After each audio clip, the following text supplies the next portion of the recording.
আজানের সময় পেশাব পায়খানা করা যাবে কিনা? আমাদের এলাকায় বলে কাক বেশি ডাকলে নাকি মানুষ মারা যায়। একথা কতটুকু সত্য? মেয়েরা যদি বাসায় গেঞ্জি পরে নামাজ পড়ে তার নামাজ হবে কিনা? জন্ম নিয়ন্ত্রণ জায়েজ আছে কিনা? সঠিক নিয়ম বললে উপকৃত হব। হাতে তালি দেওয়া ইসলামে জায়েজ আছে কিনা? মেহেদি পরা অবস্থায় ওযু হবে কিনা? প্রত্যেক নামাজে সূরা ফাতিহার সাথে সূরাতুল ইখলাস পড়ি, তাহলে কি আমার নামাজ হবে? আমার বিয়েতে কাবিন রসুল হিসাবে যে স্বর্ণ দেওয়া হয়েছিল তা আমাকে আর দেয়নি আমার শাশুড়ি, এটা কি ঠিক হয়েছে সম্পর্কে বলবেন। আমার 25 বছর বাচ্চা হচ্ছে না, আমি কি টেস্ট টিউব বেবি নিতে পারবো? 4 রাকাত সুন্নাত নামাজে প্রত্যেক রাকাতে সূরা ফাতিহার পর কি সূরা মিলাতে হবে? এর মধ্যে যে সমস্ত প্রশ্ন আমাদের সামনে চলে এসেছে তার মধ্যে থেকে প্রথম যে প্রশ্নটি আমি দেখতে পাচ্ছি তা হলো শারমিন আক্তার অমি, আপনি লিখেছেন মেয়েরা যদি বাসায় গেঞ্জি পরে নামাজ পড়ে তার নামাজ হবে কিনা? গেঞ্জি পড়লেন না কি পড়লেন সেটা ইস্যু না, ইস্যু হলো যে পর্দা নামাজের যে সতর, সে সতরটা ঢাকা হলো কিনা। মাথা থেকে পা পর্যন্ত আপনাকে ঢাকতে হবে। ভেতরে গেঞ্জি পড়লেন কিন্তু উপরে আপনি মোটা কাপড় দিয়ে ঢেকে নিলেন, বাস, তাহলে আপনার নামাজ হয়ে যাবে। ভেতরে কি আছে সেটা ইস্যু না, ইস্যু হলো যে আপনার নামাজের জন্য মুখমণ্ডল এবং যে হাতের কবজি ছাড়া পুরো শরীরটা ঢেকে ফেলতে হবে চুল সহ,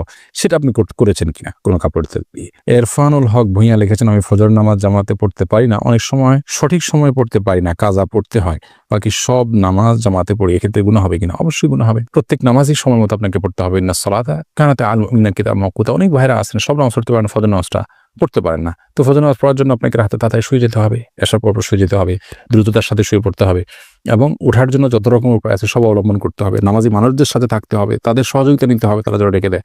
আপনি নানাবিধ চেষ্টা করলে অবশ্যই আপনার নামাজের অভ্যাস তৈরি হবে ইনশাআল্লাহ তাআলা। অন্তর ইসলাম আপনি লিখেছেন প্রত্যেক নামাজে সূরা ফাতিহার সাথে সূরাতুল ইখলাস পড়ি, তাহলে কি আমার নামাজ হবে? সূরাতুল ফাতিহার সাথে আপনি বিভিন্ন সূরা পড়বেন, একটা নির্দিষ্ট সূরাকে আপনি কেন ফিক্স করে নেবেন? কোন সাহাবী অবশ্য অন্যান্য সূরা মিলাতেন সূরা ফাতিহার সাথে, পাশাপাশি সূরা ইখলাসও পড়তেন। সেই সাহাবীকে নবী সাল্লাল্লাহু আলাইহি ওয়াসাল্লাম জিজ্ঞেস করছেন কেন পড়েন? তারা বলেছেন যে সূরা ইখলাসে আল্লাহর গুণগান এর কথা বলা আছে, শুধুমাত্র আল্লাহর কথাই এই সূরাতে বলা হয়েছে, সেজন্য তারা এটাকে ভালোবাসেন। তো নবী সাল্লাল্লাহু আলাইহি ওয়াসাল্লাম সেটাকে অনুমোদন করেছেন তাদের জন্য। বাট এমনিতে শুধুমাত্র ছোট্ট সূরা সংক্ষেপ, সেই জন্য আপনি শুধু সূরা ফাতিহাই ফিক্স করে ফেলেছেন, এরকম হলে সেটা মাকরুহ হবে। বরং আপনার একাধিক সূরা জানা থাকলে এক সময় একটা পড়ার চেষ্টা করতে হবে। সামিল সরকার সোয়াদ আপনি লিখেছেন মেহেদি পরা অবস্থায় ওযু হবে কিনা? হ্যাঁ, অবশ্যই হবে। মেহেদি পরার কারণে ওযুর কোনো ক্ষতি হবে না, কারণ মেহেদি এটা আমাদের হাত মানে আমাদের শরীরের উপর, আমাদের ত্বকের উপর আলাদা কোনো প্রলেপ তৈরি করে দেয় না, আলাদা কোনো লেয়ার সৃষ্টি করে না। অতএব মেহেদি লাগানোর পর হাতে পায়ে আমরা ওযু করতে পারবো, কোনো অসুবিধা হবে না ওযুর জন্য। তবে নেইল পলিশ ইত্যাদি যদি হয় সেটা কথা ভিন্ন, কারণ সেটা আলাদা প্রলেপ তৈরি করে। আর মেহেদির ক্ষেত্রে একটা কথা আমাদেরকে জেনে রাখতে হবে যে বাজার থেকে যে আর্টিফিশিয়াল মেহেদি পাওয়া যায় সেগুলো আমরা লাগালে ওযু হবে কিনা? এর উত্তর হলো সেগুলো লাগালেও আমাদের হাতে পায়ে ওযু করতে পারবো আমরা, গোসল হবে, ওযু হবে। যদিও সেগুলো মনে হয় যে খসে খসে পড়ে, আলাদা প্রলেপ আছে বলে মনে হয়, কিন্তু এটা নিয়ে আমরা যতটুকু ঘাটাঘাটি করেছি তাতে আমাদের কাছে পরিষ্কার হয়েছে যে এটা মূলত কেমিক্যালের কারণে চামড়ার উপরের একটা লেয়ার খসে পড়ে, এটা আলাদা কোনো আবরণ নয় যেটা ত্বকের উপরে তৈরি হয়। অতএব আর্টিফিশিয়াল যে মেহেদি বাজারে পাওয়া যায়, ব্যাটারি মেহেদি ইত্যাদি, সেগুলো ব্যবহার করলে ওযু হয়ে যাবে, গোসল হয়ে যাবে ইনশাআল্লাহ তাআলা। আব্দুল্লাহ গালিব আপনি লিখেছেন আমি বাহিরে অফিসে মানুষের সাথে চলার সময় বাহিরের বিভিন্ন খাবার খাই, যা থেকে আমার পরিবারের অন্যান্য সদস্যরা বঞ্চিত হয়, এতে আমার গুনাহ হবে কিনা? আপনি বাইরে যখন অফিসে মানুষের সাথে চলার সময় বিভিন্ন খাবার খান, এটার সবগুলোতে পরিবারের সদস্যদেরকে অংশগ্রহণ করাতে হবে তো বাধ্যবাধকতা নেই। আপনি যদি ইচ্ছাকৃত তাদেরকে বঞ্চিত করানোর নিয়ত না থাকে বা তাদের হক আদায় না করে আপনি বাইরে বাইরে অনেক বেশি ভোগ করেন, তাহলে সেক্ষেত্রে ভিন্ন বিষয়। বাট তাদের জন্য বাজার ঘাট আপনি যথারীতি করছেন আর বাইরে আপনি খাচ্ছেন, এর কারণে আপনার কোনো গুনাহ হবে না এবং প্রত্যেকটা খাবারেই তাদেরকে শরীক করতে হবে এমন কোনো বাধ্যবাধকতাও কিন্তু নেই। তৌসিফ আহমেদ ইউসুফ আপনি লিখেছেন কি আমল করলে নিজেকে গুনাহ থেকে দূরে রাখতে পারবো? গুনাহ থেকে দূরে রাখার জন্য সবচেয়ে বড় আমল হলো গুনাহের পরিবেশ থেকে দূরে সরা, অর্থাৎ যে জায়গায় গেলে গুনাহ হবে, যে মানুষদের সাথে থাকলে গুনাহ হয়, সেখান থেকে সরে আসতে হবে, এটা হলো মূল বিষয়। পাশাপাশি আপনার আল্লাহ তাআলার কাছে পানাহ চাইতে হবে, গুনাহ মুক্ত থাকার জন্য আল্লাহর কাছে দোয়া করতে হবে, আল্লাহ যেন গুনাহমুক্ত থাকার তৌফিক দান করেন। গুনাহগার এবং খারাপ মানুষদের সংস্রব থেকে বেরিয়ে আসতে হবে, সেই চেষ্টাগুলো অব্যাহত রাখতে হবে ইনশাআল্লাহ বিদিনিল্লাহ, তাহলে গুনাহ থেকে মুক্ত থাকা সহজ হবে। আর আগের গুনাহগুলো থেকে তওবা করতে হবে, তাহলে নতুন করে গুনাহ থেকে বাঁচা সহজ হবে ইনশাআল্লাহ বিদিনিল্লাহ। শারমিন আখতার আপনি জানতে চেয়েছেন স্বপ্নদোষ এটা হয়েছে কি না আমি শিওর নই বা মনে নেই, তাহলে কি করা দরকার? শুধু স্বপ্নে দেখেছেন কিন্তু কোনো ভিজা বা স্বপ্ন দোষের মাধ্যমে বীর্যপাত হয়েছে এরকম কোনো আলামত যদি আপনি না দেখেন, তাহলে সেক্ষেত্রে আপনার গোসল ফরজ হয়নি। আপনি স্বপ্নে দেখেছেন বীর্যপাত হয়েছে, বাস্তবে বীর্যপাতের কোনো আলামত যদি খুঁজে না পান তাহলে আপনাকে গোসল করতে হবে না। কাজী রিয়াদ আপনি জানতে চেয়েছেন বাচ্চারা অনেক সময় নিজের ছায়ার সাথে খেলা করে, এটা কি কোনো ক্ষতির সম্ভাবনা আছে?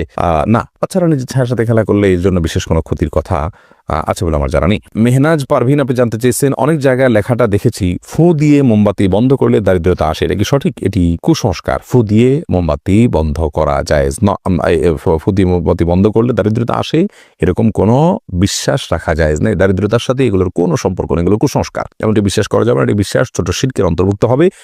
বরং ফু দিয়ে মোমবাতি নেভাতে গেলে যদি আগুন ডানে বামে ছড়াতে পারে সে ভয় থাকে, তাহলে ফু দিবেন না, হাত দিয়ে নেভাবেন, সেটি ভিন্ন বিষয়। কিন্তু এর কারণে দারিদ্রতা আসে এরকম কথা সঠিক নয়। সফিবুর রহমান আপনি জানতে চেয়েছেন, সুন্নত পদ্ধতিতে গোসল করার জন্য প্রথমে ওযু করলাম, তারপরে সারা দেহে সাবান মেখে গোসল করলে আবার কি ওযু করতে হবে? না, এরপরে আর ওযু করার প্রয়োজন নেই। তো অনেক উলামায়ে কেরামের মতে লজ্জাস্থান সরাসরি স্পর্শ করলে ওযু ভেঙে যায়। তাদের মত অনুযায়ী আপনি লজ্জাস্থান, এমনিতে গোসলের সুন্নাহ পদ্ধতি হলো যে আগে লজ্জাস্থানে কোনো ময়লা নাপাক থাকলে সেগুলোকে আগে ভালো করে ধুয়ে ফেলা, এরপরে পুরো শরীর ধোবেন, তারপরে সেক্ষেত্রে আর লজ্জাস্থানে সরাসরি স্পর্শ করবে না। তবে লুঙ্গি ইত্যাদির মাধ্যমে স্পর্শ করলে কারোর মতেই ওযু ভঙ্গ হবে না। মিতা নাহিদা আপনি জানতে চেয়েছেন, কিছুদিন আগে আমার বাচ্চা হয়েছে, বাচ্চা হওয়ার কতদিন পর আমি নামাজ পড়তে পারবো বলে উপকৃত হব? বর্ণিতা, বাচ্চা হওয়ার পর ব্লিডিং যতদিন চলবে ততদিন আপনি নামাজ পড়বেন না, ব্লিডিং শেষ তখন থেকে আপনি নামাজ পড়বেন। এটাকে নেফাস বলা হয়। নেফাস বা সন্তান প্রসব পরবর্তী যে ব্লিডিং, এই ব্লিডিং শেষ হয়ে গেলে আপনাকে সালাত আদায় করতে হবে। তবে ব্লিডিং এর সর্বশেষ সীমা হলো 40 দিন। 40 দিন পর্যন্ত যদি ব্লিডিং বন্ধ না হয় তাহলে 40 দিনের পরে ব্লিডিং থাকলেও আপনি সালাত আদায় করবেন। তানিয়া ইসলাম আপনি জানতে চেয়েছেন, অজু করে ফেরার পথে পুরুষ লোকের সাথে দেখা হলে বা কথা বলতে হলে তারপর নামাজ হবে কিনা, নাকি আবার অজু করতে হবে? না বোন, কোনো পুরুষ লোকের সাথে অজু করার পর যদি দেখা হয় বা কথা হয় তাতে আপনার অজু ভঙ্গ হবে না। অজু ভঙ্গ হওয়ার সাথে এর কোনো সম্পর্ক নেই। কেউ যদি অজু করার পর কোনো পুরুষের সাথে অন্যায়ভাবে দেখা দেন, হারামভাবে দেখা দেন, হারাম কথা বলেন, তাহলে ঠিক গুনার কারণ হবে, ভিন্ন কথা। কিন্তু এর ফলে অজু ভঙ্গ হবে না।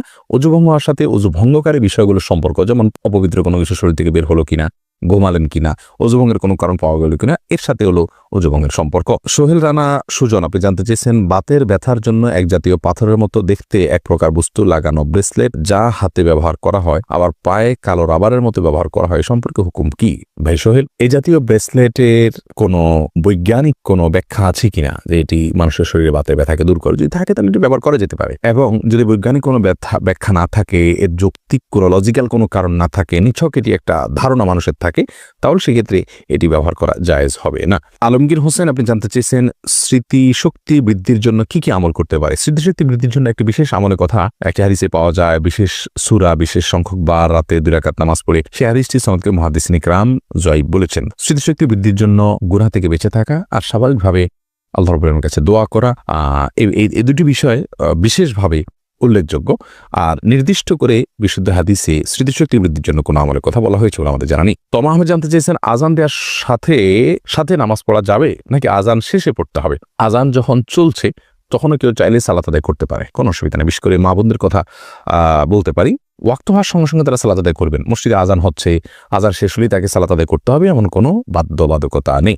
পুরুষরা তো আজান শেষে জামাতের অপেক্ষা করবেন, তারপর সালাত আদায় করবেন। যদি কোনো কারণে তিনি জামাতে শামিল হওয়ার সুযোগ না থাকে, একা একা তাকে পড়তে হয়, তাহলে আজান চলাকালীন সালাত আদায় করলে সালাত হয়ে যাবে। এমনি সোহাগ ইসলাম জানতে চেয়েছেন, 4 রাকাত সুন্নত নামাজে প্রত্যেক রাকাতে সূরা ফাতিহার পর কি সূরা মিলাতে হবে?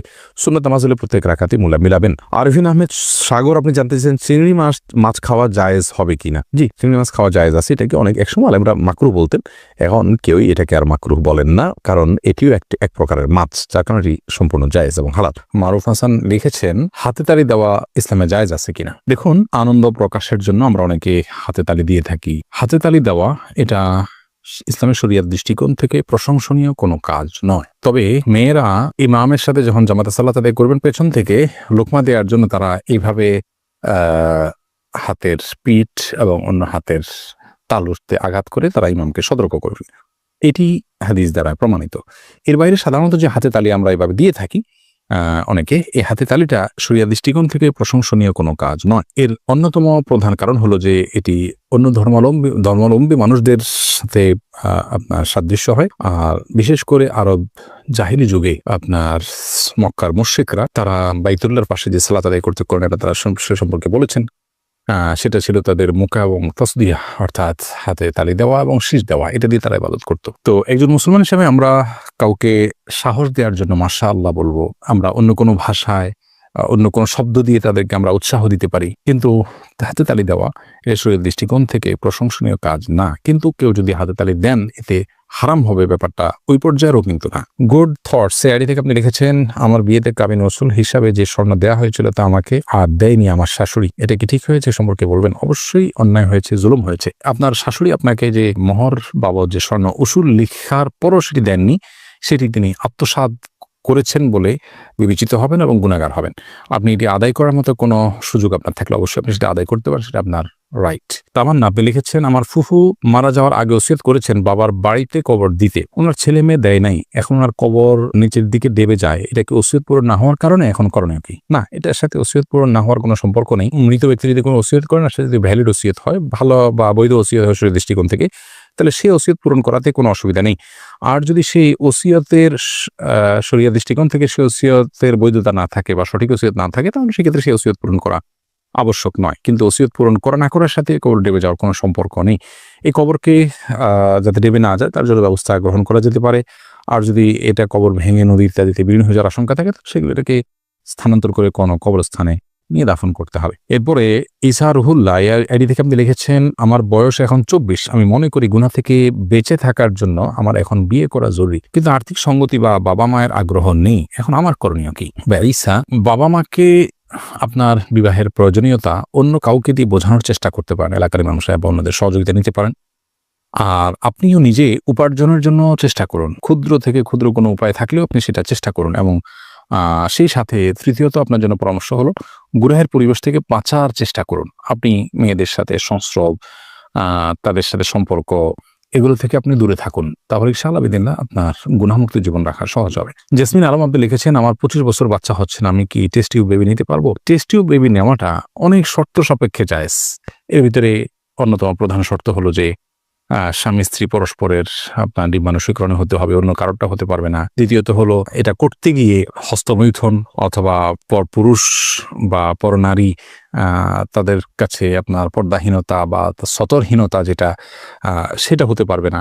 এরকম বিভিন্ন শর্ত সাপেক্ষে যদি স্বামী স্ত্রী পরস্পরের ডিম্বাণু শুক্রাণু সংগ্রহ করা যায় এবং টেস্ট টিউব বেবি নিতে চান, তাহলে সেক্ষেত্রে নিতে পারেন। অনেকগুলো শর্ত আছে এক্ষেত্রে। আরিয়ান খান নাহিদ আপনি লিখেছেন, আমাদের এলাকায় বলে কাক বেশি ডাকলে নাকি মানুষ মারা যায়, একথা কতটুকু সত্য? কাক বেশি ডাকলে মানুষ মারা যায় এরকম কোনো কথার কোনো ভিত্তি নাই, সম্পূর্ণ কুসংস্কারাচ্ছন্ন একটি বিশ্বাস। অনেক কুসংস্কারাচ্ছন্ন বিশ্বাস এখন আমাদের সমাজের রন্ধ্রে রন্ধ্রে আছে, এগুলো আমাদেরকে দূর করতে হবে। মুসলমানের বিশ্বাস হতে হবে কোরআন এবং হাদিস ভিত্তিক, ওহী ভিত্তিক, কিংবা আপনার অভিজ্ঞতার আলোকে প্রমাণিত। নিছক লোকের মুখে শোনা এবং ধারণাভিত্তিক কথা, এটাকে বিশ্বাস করবে না মুসলমান। যদি করেন তাহলে সেটা তার ইমানের ঘাটতি এবং ইমানের দুর্বলতা, ইসলাম সম্পর্কে অজ্ঞানতার প্রমাণ হবে, এবং সেটা কোনো কোনো ক্ষেত্রে শিরকে পর্যবসিত হতে পারে।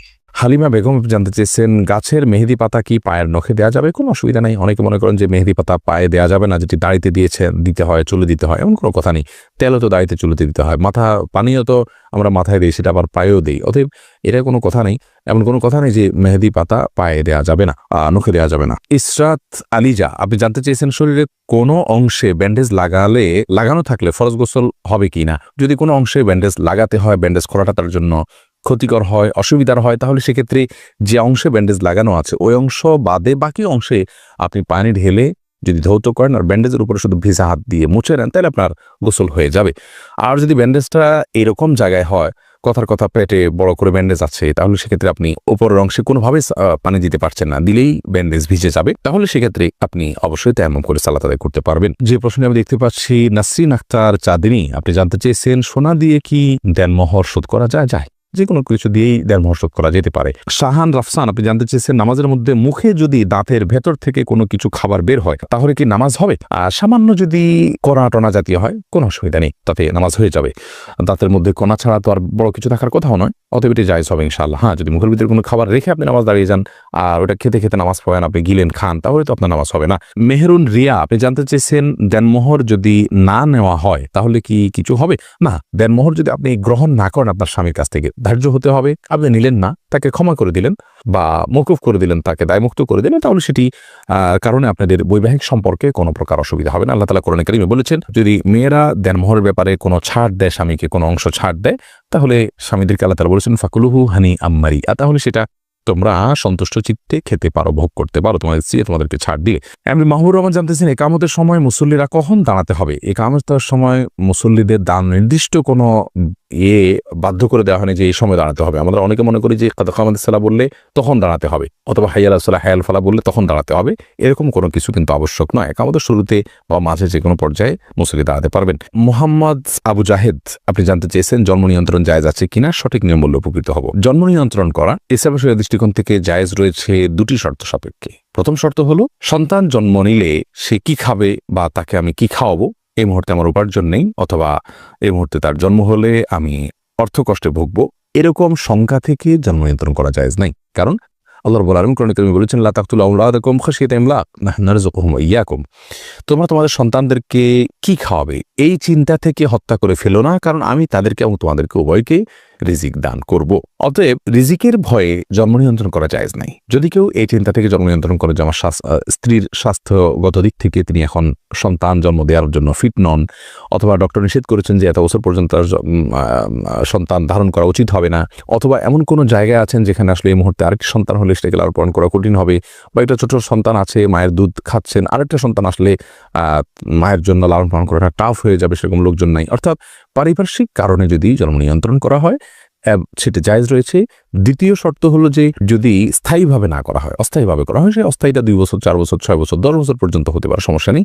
যে অস্থায়ীভাবে জন্ম নিয়ন্ত্রণ যদি করা হয় এবং রিজিকের ভয় ছাড়া অন্য কোনো কারণে জন্ম নিয়ন্ত্রণ করা হয় তাহলে সেটি জায়েজ রয়েছে। ওসমান গনি আপনি জানতে চাইছেন আজানের সময় পেশাব পায়খানা করা যাবে কিনা। যাবে, কোনো অসুবিধা নেই। আজান হলে ওই সময় পেশাব পায়খানা করা যাবে না বা দুনিয়াবে নির্দিষ্ট কোনো কাজ করা যাবে না, এরকম কোনো কথা কোরআন হাদিসে কোথাও বলা হয়নি। তবে হ্যাঁ, আজান সময় অবশ্যই আপনি আজানের জবাব দেওয়া উত্তম এবং ভালো। যদি পারেন মুখে জবাব দিবেন, আর না দিলেও কোনো গুনাহ হবে না। অর্থাৎ মুয়াজ্জিন যা বলছেন সাথে সাথে তা বলছেন, আপনি এর পাশাপাশি অন্য কোনো কাজ করছেন। তবে হ্যাঁ, আপনি টয়লেটে যদি থাকেন সেখানে তো আপনি আল্লাহর নাম নিতে পারবেন না, মানে উচিত হবে না, যার কারণে আজানের জবাব আপনি সেখানে দিবেন না। অর্থাৎ এক কথায় আজানের সময় টয়লেটে কেউ থাকলে টয়লেটে থাকতে পারেন, পেশাব পায়খানা করতে পারেন বা অন্য যে কোনো কাজ করতে পারেন, কোনো প্রকার নিষিদ্ধ নয়। এমন কোনো কাজ যদি করেন যেখানে থেকে আজানের মুখে জবাব দিতে পারছেন তাহলে জবাব দিবেন, সেটি সওয়াবের কাজ, আর না পারলে দিবেন না।